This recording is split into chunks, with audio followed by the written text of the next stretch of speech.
are and records and all this kind of stuff about soccer. Of course, I'm not a soccer guy, and I know you're not either particularly, but there are a lot of people that really follow this World Cup. And he does. And I was watching it with him yesterday, and he seems to know a great deal about it. Well, you need to ask him about that. I was talking about it. I enjoy watching the crowd. I don't understand soccer enough to espouse it much. I certainly don't see enough scoring to make it interesting to me, but I do find the crowds to be fascinating. I'll watch for a few minutes, and you asked a key question: who decides what we're going to sing and when we're going to sing it, and why we're going to sing it, and how long we're going to sing it? Who decides that? I don't know. Now you seem to think, and you've got to be right, that there's somebody somewhere on the sideline or somewhere that decides, but I don't know how you get thousands of people.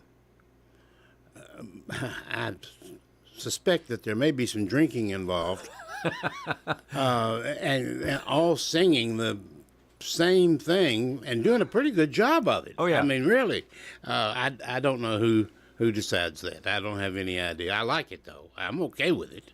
I'm okay, I guess, with a lot of it, but it's just. No, I'm a basketball, football guy, I guess, and baseball for sure. Softball, I'm okay, yeah. I tuned on yesterday, and there was an overhead shot of the Kansas City Chiefs Stadium full. The sunlight over top of the stadium and so forth. It really was a beautiful sight to see, and the enthusiasm that goes for it. And Jeff, every match, make sure we say match, not game, on every pitch that I've seen, pitch not field. I learned that much for sure. The pitch. That's what it's called. The stadium, I guess the stadium still gets to be called a stadium, is full. Yes. Is full. Brimming full, and I don't think they're giving those tickets away. No, they definitely are not, not doing that. I can tell you what, I don't know if I saw the same. I've seen pictures exactly like what you're talking about. And okay, there's 60,000 people there, and they're all yelling for one of the two teams that are playing in it. And I thought, well, where are they during the day? They don't ask, maybe they just, well, I just don't think they care what Jeff Jordan's doing. I don't guess. Nobody at church mentioned it Sunday. I had everybody in my class was there Sunday, every single person. Nobody mentioned soccer. Nobody said a thing. Now, when the Knicks won, they went crazy. Yes, they talked about American. Beg pardon? By the way, the USA is 2-0, I think. Yeah. Last count I had, I don't think they played their third match yet. Not yet. But they're going to head on to the next round. So, anyway, that's what we know about World Cup. We haven't told anybody a thing, Jeff. Well, other than we're ignorant about soccer. Well, maybe the people are out there somewhere. There's hordes of soccer fans that I never see or hear or talk to me. All right, I'm okay with that. We have a caller on the line, so let's go there and see if maybe he's got the answer. He's a soccer fan, I guarantee you. Go ahead. Hello. Okay, can you hear me? There you go. We got you now. I was just going to say, I just got through watching England and Ghana, and they played the scoreless draw, so that means Ghana gets to move on into the round of 32. What I want to say, Jeff, most of these people are foreigners coming over. You know that, right? They're all American places. I mean, Boston. Jerry, what happened in Boston? Hear about what happened up there? Okay, I couldn't hear his question. Yeah, most of the people most of the teams are overseas. Or you get a lot of overseas visitors from this country. So okay. up in Boston, the Scottish fans, all the bars ran out of beer. They said they sold one bar. They sold about 5 or 6 times what they normally sell. At St. Patrick's Day, they ran out of Sam Adams beer up there in Boston. They had to get an emergency. They had to make an emergency run to get more beer from the bar. Y'all hear about that? I did not hear about that, but if Boston runs out of beer, we're talking serious. Yeah, all the Scottish fans drank it. They couldn't watch the game. They couldn't get tickets to the game, so they was the bar had watch parties at the bar. They all drank all the beer. Well, we don't have between you and me right now any disagreement whatsoever. But I will ask this question: who are these 60,000 people in the Kansas City Stadium? Are they from Kansas City? Are they from Kansas? All of them, I mean, I were playing. I mean, the U.S. didn't play it. Some other, like, I mean, the one in, they just got through in Boston. England played Ghana, so, you know, I mean, they're overseas, or some of them tried to. Some of them can't get tickets to the game. I've heard the ticket prices are, the closest one to us is Atlanta, and it's moved through the roof. I mean, I know people have bought them, had them for a while. They buy them just as far as that goes. But I mean, I know the U.S. has one more game. They play Thursday. They play Turkey. They've already made it through the next round. They won the first two games of their group. So as far as that goes. But I know, like they just said, Ghana is the first time they've been through to the second round of the past the group stage of the World Cup. So for them, it's huge for them. They're a small country in Africa. So if you had Ghana and no points, you won the bet, right? Oh yeah, they had a win. They got a win and 2 ties, so they had 5 points down. Well, there you go. They got a score draw, but England had about 4 or 5 corner kicks last Christmas against Minnesota. So that's just the way it is. What I wanted to ask you guys about just one quick thing.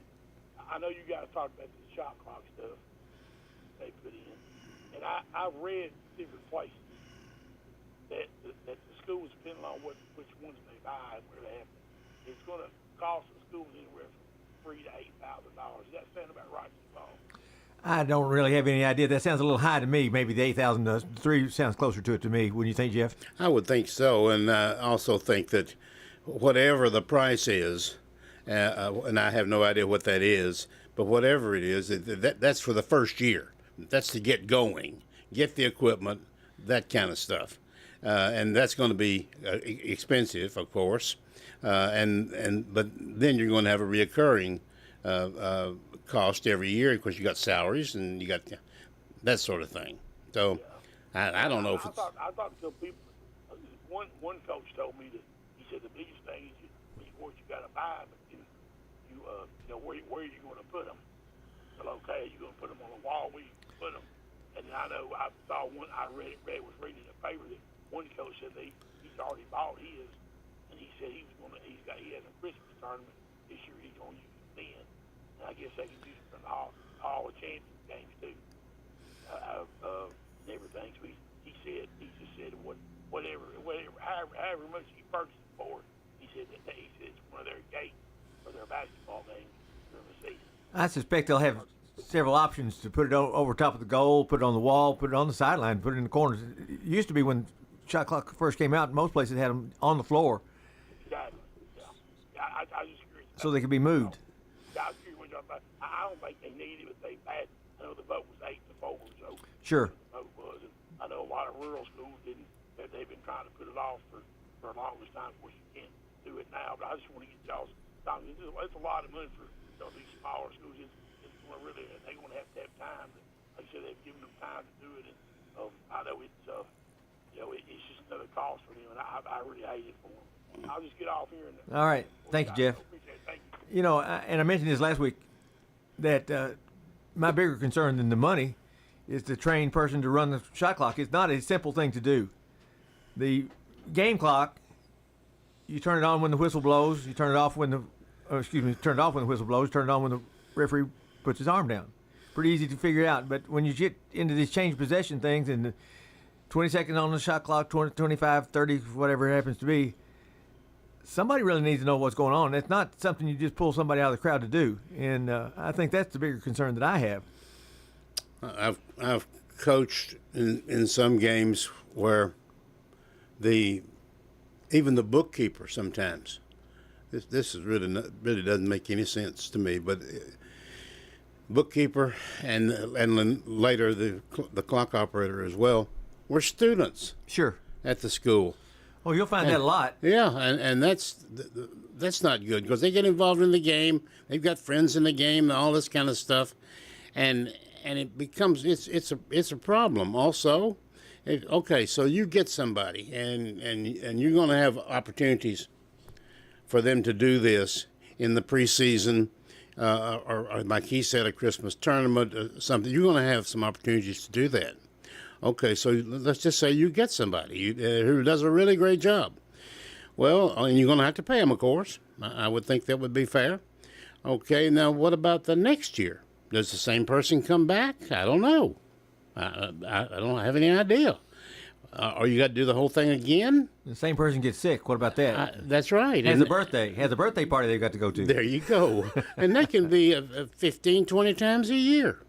And you want to have the same trained professional person doing that. And it's not going to be an easy thing. And there is going to be controversy, but we're, in my opinion, just my opinion, we're going to do this. Sure, it's going to happen. It's been voted, and it will happen for sure. And I guess we should have seen that coming down the road, Jeff, that it would for sure happen. It's just a matter of time to do it. And you and I are kind of bringing out points that some people are saying, what's the big deal? Let's keep up with the times. And I think there's something to that to be said. So, well, we've had situations where last second stuff on just the regular game clock has been controversial. Sure.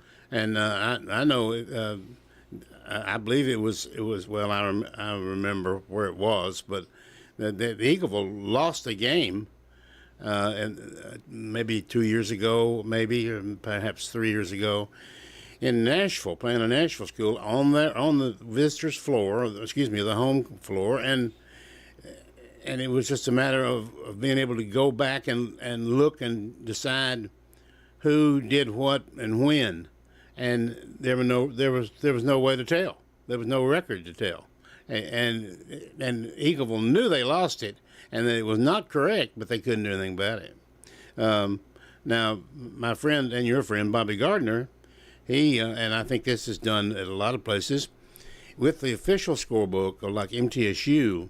He's in close contact with the clock operator who's sitting right next to him, and he's keeping the book. Well, when timeouts are called, he writes it not only as a timeout called, but when. Sure.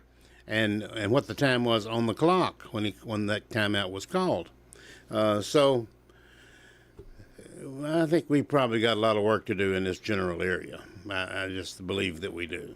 Well, we're talking about high school sports. So many things take place as far as rule changes are concerned, and we'll get into this a little bit after the break, Jeff. But baseball has seen more changes in the last 5-6 years than I think any sport I can think of that's done in a while. And for the most part, they seem to have worked okay. The one that I thought about, and we'll discuss this and take a break, the one I thought would be the worst of the bunch was the limit of how many times a pitcher could throw over to first base. Yeah, that's right. I saw that as being a disaster. Yes. Jeff, I watch not a baseball game every day, not every inning every day, but I watch a lot of baseball. I have yet to see that third pickoff move to first base that I thought was going to be such a big deal. It turned out to be I see no impact whatsoever, other than the fact they don't throw over as often, which is a good thing. And they don't, but even at that, they don't run as much. No. So that part, I'm with you on that. That's what I thought would happen. It didn't happen. Hadn't happened yet. I don't guess it's going to. The ability to question a strike ball call. Your thoughts on that, right quick? Well, I think that seems to be working pretty well. It looks the way it should be, right? It happens in 10 seconds or less, and off we go. Right, and you get a certain number of challenges. You can lose them, or you can keep them if you were right. And everybody's got the same.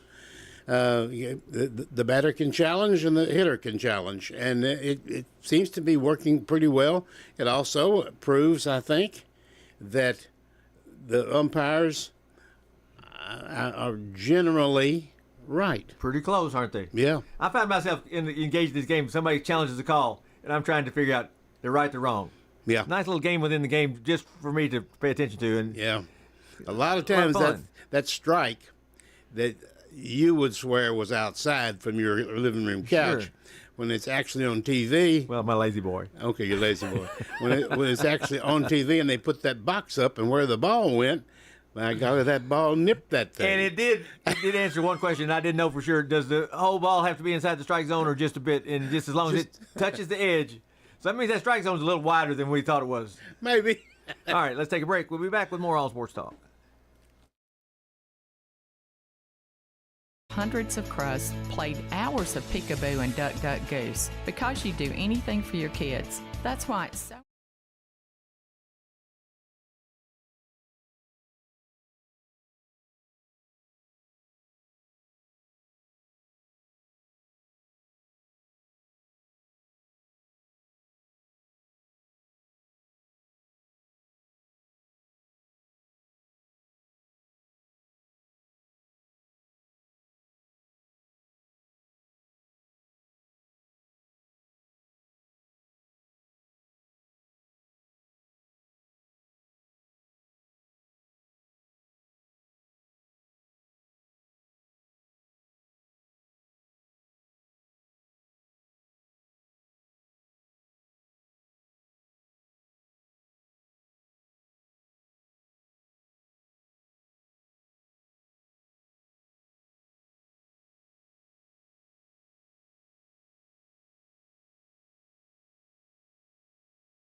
All sports talk from the Good Neighbor Network, FM 1019, 100.5, AM 1450, wgnsradio.com, and Big G TV.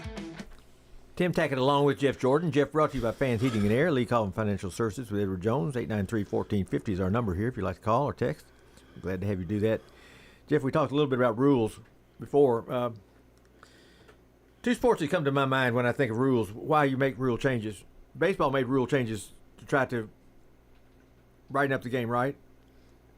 Make it faster, make it more tolerable for younger folks and so forth. Football, most rule changes are made there because of injury. In safety, the biggest factor as far as rule changes in football. I really hadn't thought about that, Tim. You can't tackle below the knees. You can't touch the quarterback. You can't do this. Can't do the kickoff rule.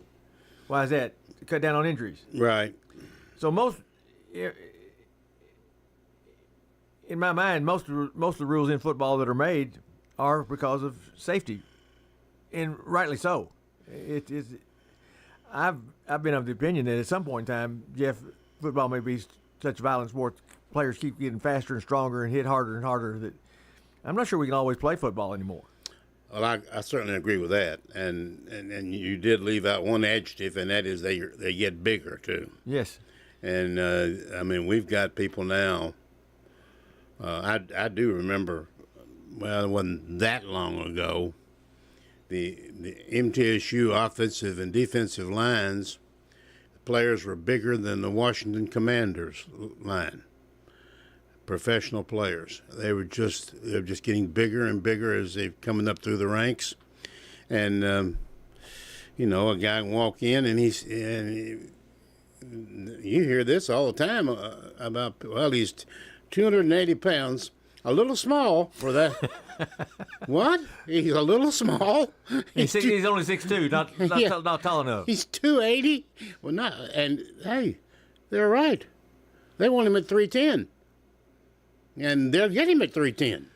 Now, Yeah. His knees may give out. He may not be able to run from here to there, but they want people, of course, that are fast and quick, which is not the same thing, and can hang in there with a strong block or make one themselves. We both remember Marty Uverard, of course, coached at Oakland for a while, and now, where is Marty now? He was from NBA to someplace else. Yes, he's here at CPA.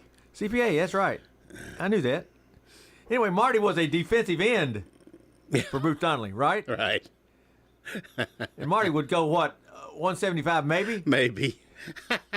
I've got a former teacher at Laverne and a friend of mine and a former student of mine, John McCreary at Riverdale.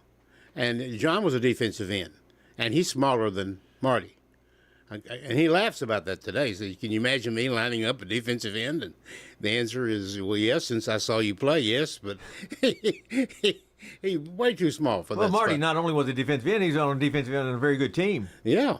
And a very good scheme and so forth. So, bigger, stronger. Anything in football that you despise as far as rules are concerned? I don't like the kickoff rule, but I do understand it, and I think I learned to live with it.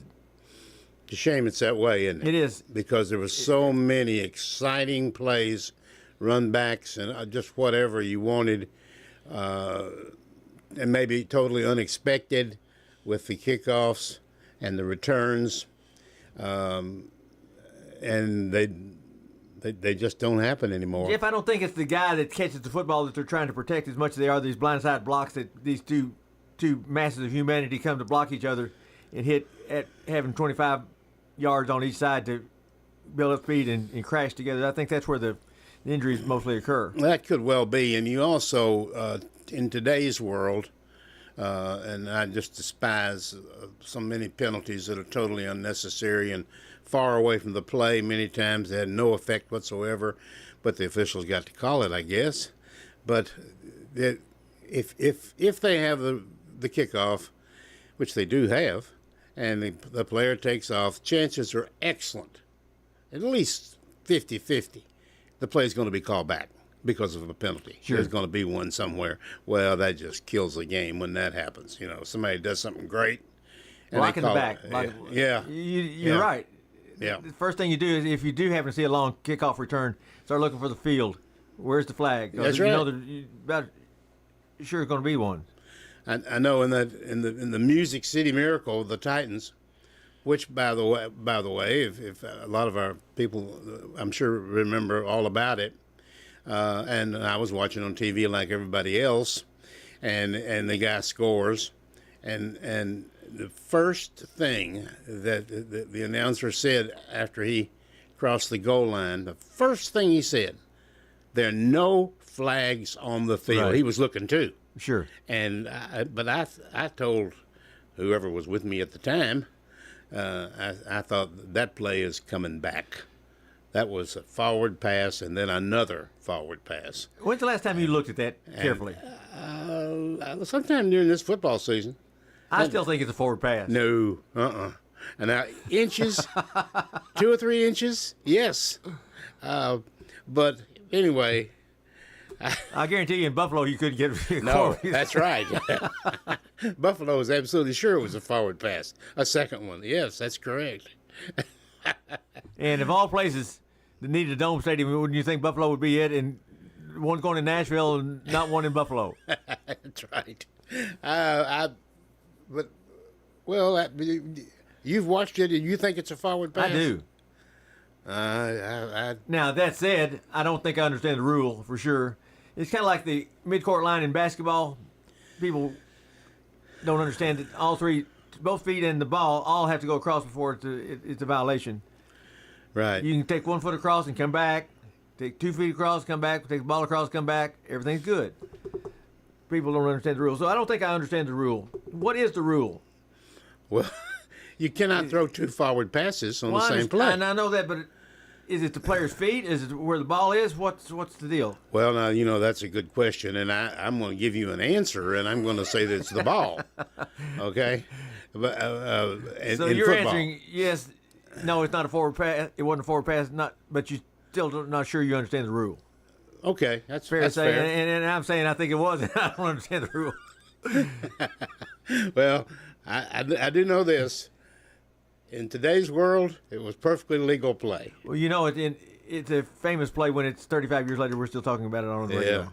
Yeah, but there are certain plays that get rerun, for decades, and the one in the championship game this year for the Knicks will be one of those. The tip in at the buzzer, and boy, I tell you what, there wasn't but about a half a second. I mean but it was legal. It was and the one where who was the guy for Duke that hit that turnaround jumper and beat Kentucky? Mike Jaminski. No, Leitner. Hey, Christian Leitner. You're right. And my ex-son-in-law, he's a Kentucky boy. He can't watch it. And how many years has it been? You're right.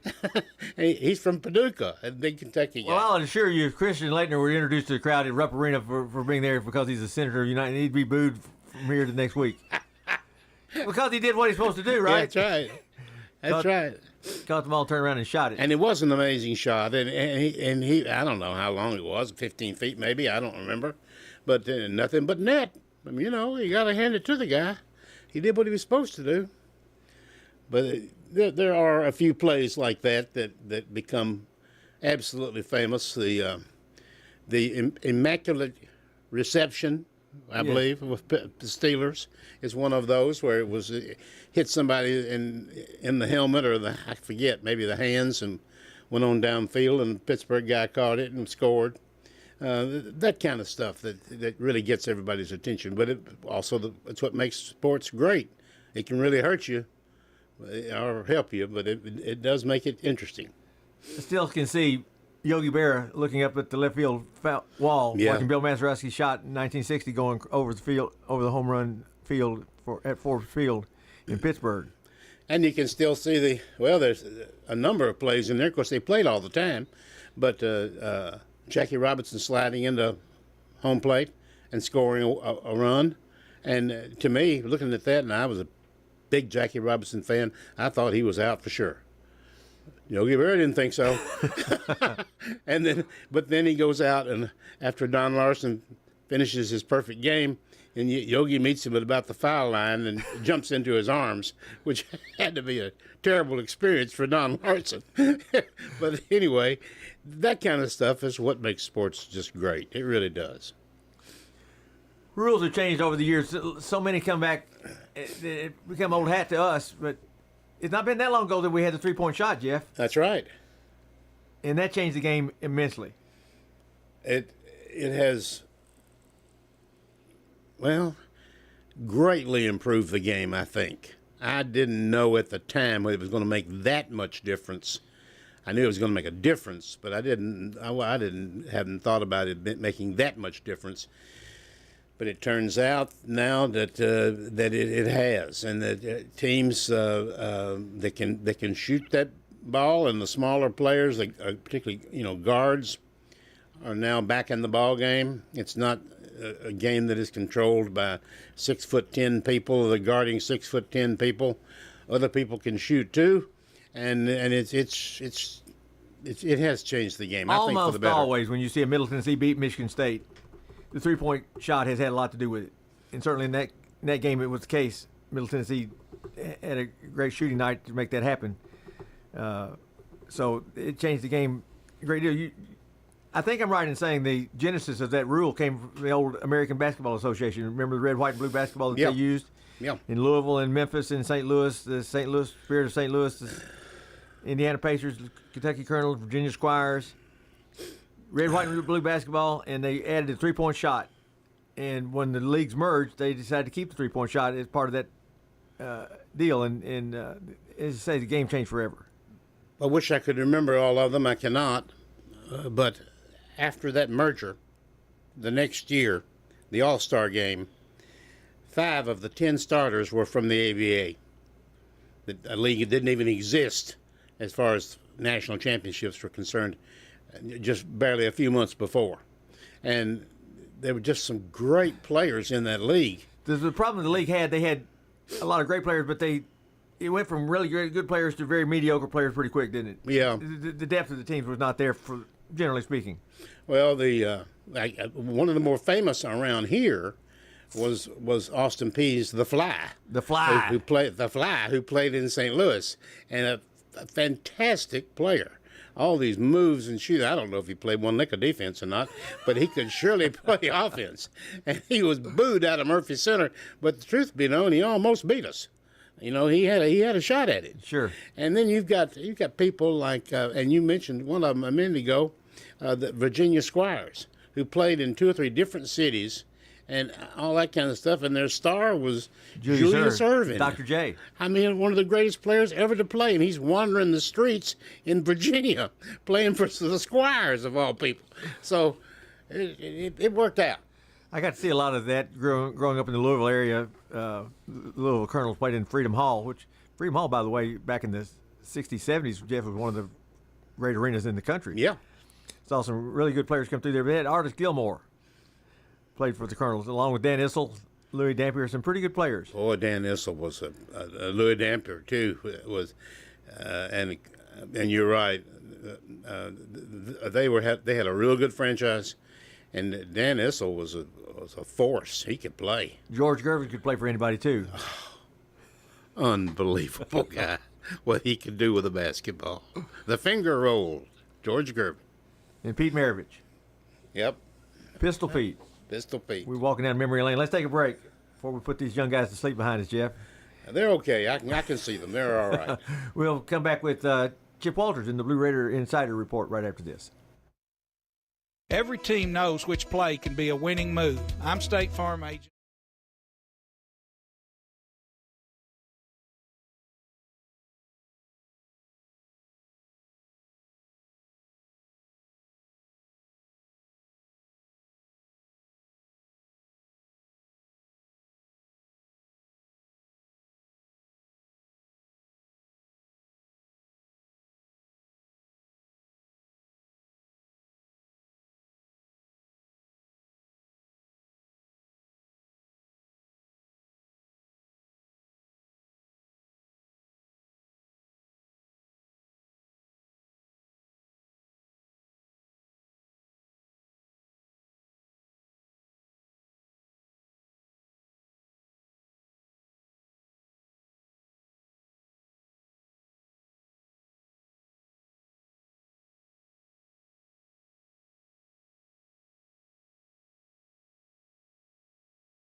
Sports Talk from the Good Neighbor Network, FM 1019, 100.5, AM 1450, wgnsradio.com, and Big G TV.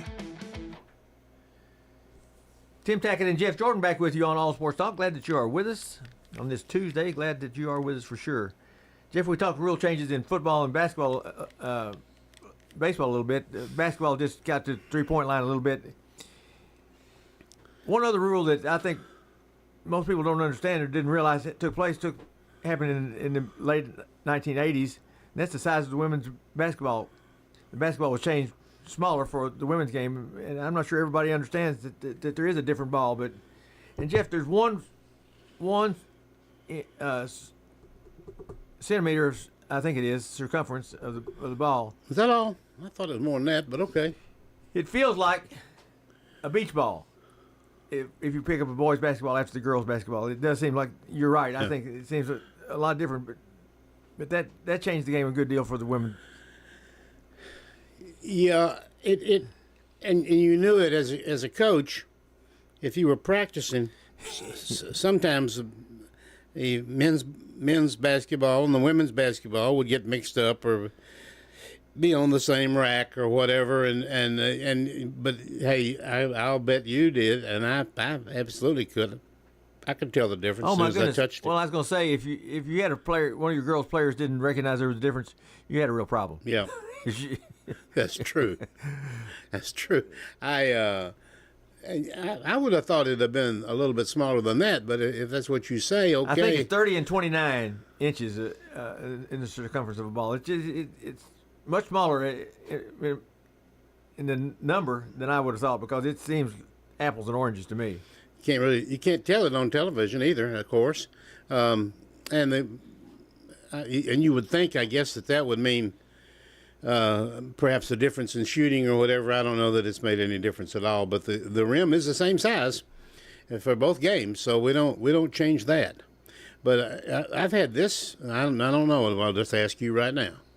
If we had, even in our poorest of years when I was coaching, if we had a contest between boys and girls high school basketball, now, folks, I know what I'm talking about here, at Riverdale High School, if we'd had a contest, okay? Shooting free throws, the girls would have won. Yes. Period. I wouldn't even thought the thing in the world about it, because they practice those. The boys are out there dunking, and wasting their time. Well, maybe. But the girls are practicing things they're going to use in a game. Now, I don't know if that's true anymore or not. I don't have any idea. But it does seem like our girls can hold their own. I think you're right about with threes, and yeah, they're okay. I had occasion to go back through the old high school annual from Charlestown, Indiana days where I went to school. Jeff, we scored a lot of points back in those days. 80 and 90 points in a high school game was not unusual to see. I looked at those scores. I thought, my gosh, what was going on?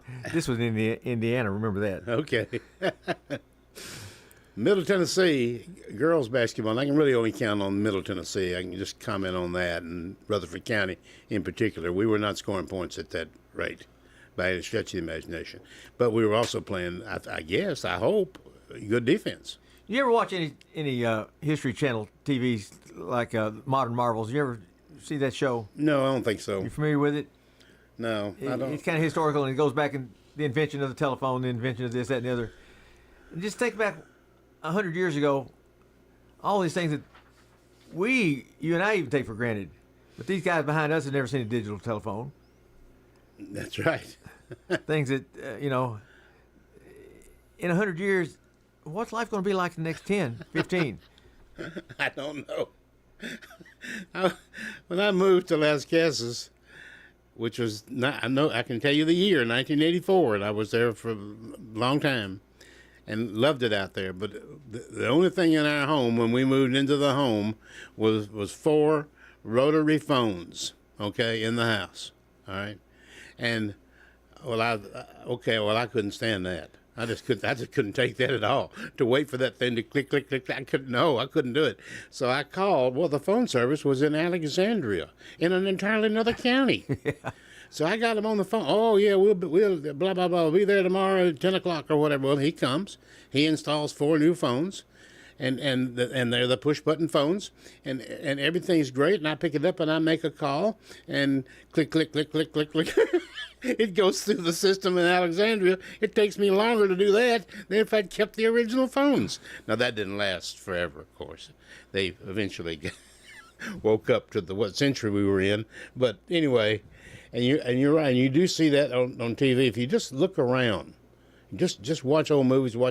You see people smoking all the time, constantly smoking. Sure. And you see people in phone booths. When's the last phone booth you saw? I mean, phone booth? What in the world is a phone booth? Well, the phone booth is right today. Is wherever you happen to be standing at that moment. You're in the phone booth. Or a landline these days. Speaking of which. Yeah. Now, I still have my landline. I do. And it rings about once a month. Somebody wanting to sell me windows or something. Our last trip through memory lane, we'll take it out of here on this. Okay. A friend of mine at church said something to me about my daughter, Jennifer, borrowed his truck. We talked a little bit about that. I said, well, that's nice. He said, I just leave my keys in it. I said, why is that? And he said, well, first of all, it's old.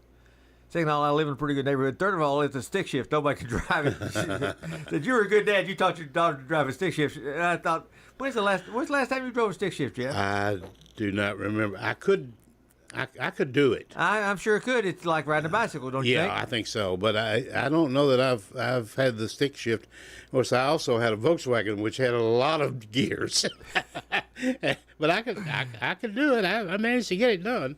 But I don't know if anybody in my family can drive a stick shift or not. I've never asked. I had forgotten all about that. And he said, yeah, Jennifer can drive a stick shift. She's one of the few people who can borrow the truck. And I said, well, that's good for her. But I remember doing that with teaching driver's ed at the time.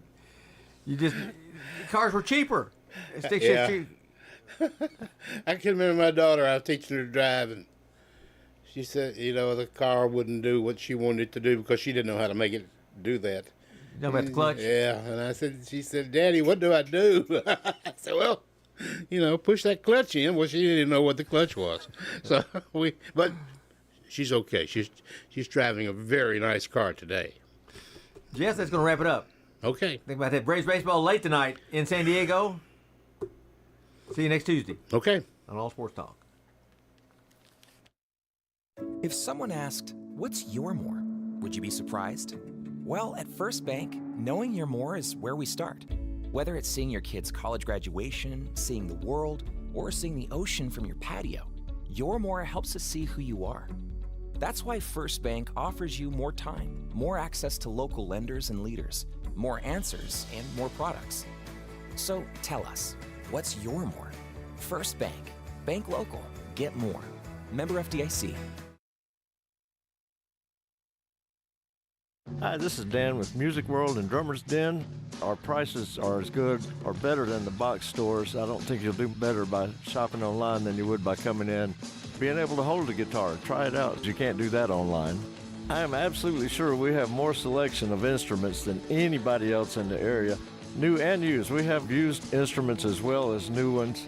Music World and Drummer's Den, 2762 South Church Street, right across from the golf course. Thank you very much for being our customers. Since 1940, Roscoe Brown has not just been about keeping your home at the perfect temperature. We're about ensuring peace of mind with reliable, expert maintenance that keeps your system running smoothly year-round. Why wait for a breakdown when our preventative maintenance can save you time and money? With Roscoe Brown and Carrier, you get more than just a service. You get a commitment to excellence. Turn to the experts at Roscoe Brown and Carrier and never worry about your HVAC system again. RoscoeBrown.com. This is a paid legal ad. When a family member is lost as a result of someone else's negligence, the grief can be unbearable. It also leaves you with a lot of questions like, how did this happen? Who's responsible? And is my family going to be okay? That's a lot to go through, but with the law offices of John Day on your side, you don't have to go through any of it alone. We understand what you're going through, and we have the experience to get the answers, justice, and compensation your family deserves. Call the law offices of John Day. From the Fox Sports Studios in Los Angeles, here's Isaac Lowenkron. At the World Cup, England and Ghana remain scoreless in the final minute of second half stoppage time. For perspective, England is ranked 4th in the world, Ghana ranked 64th in the world. Earlier, Cristiano Ronaldo scored 2 goals in Portugal's 5-0 win over Uzbekistan. Here's how the second sounded on Fox. Bruno Fernandes. Neto sprinting down the right. Ronaldo through the middle. It's Cristiano Ronaldo for Portugal. It's 3-0. And Ronaldo strikes again. In the NFL, Atlanta Falcons tight end Kyle Pitts has agreed to a 3-year, $54 million extension. In the NBA, the Portland Trail Blazers are hiring Minnesota Timberwolves assistant coach Micah Nori as their new head coach. Final whistle has just sounded in Foxborough. England and Ghana play to a scoreless draw. Hi, I'm Wade Hayes, owner of Toots Good Food and Fun. I strongly believe that volunteers make a positive difference in the quality of life here in our community. Susan Daniel with the DAR is our Toots Outstanding Volunteer. Susan is devoted to preserving history and helping others learn how to trace their family's roots. Susan Daniel is the parliamentarian at the Captain William Lytle chapter of the DAR. Our Toots volunteer, Susan Daniel, with the Captain William Lytle chapter of the Daughters of American Revolution. At Toots, we strongly believe that it's important for every one of our citizens to give some of their time and talent back into the community. And we want to honor these individuals with a Toots gift certificate good at any of our Rutherford County locations. 860 Northwest Broad Street, on Church Street in the Barfield area, in Smyrna on Sam Ridley, and Toots West on Franklin Road at Rucker Lane. If you can dream it, Fair Construction